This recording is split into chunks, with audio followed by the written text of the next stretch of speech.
this is the hour right now where what you're going through, God has allowed it so that you can never be forgotten in history. So crises are simply situations that either God created or God allows to prove that He is bigger than circumstances and to also make sure that history can't forget you. You know, when a person faces a situation that we call a crisis, your interpretation of a crisis is what makes it a crisis. Well, if they don't understand how God uses crisis, it could become a point of depression. You know, I have a little list in the book. I talk about what crises create. Let's look at a few of them. Yeah, please. The loss of a job could be a crisis. The death of a child is a crisis. The death of a spouse, the collapse of a business, the terminal disease that's in a body is a crisis.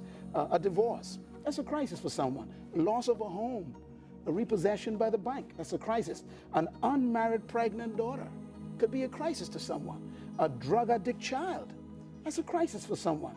A death of a parent. In other words, crisis is not just economic conditions, it's anything that happens to you that you couldn't control or you couldn't stop. And what is the impact of a crisis?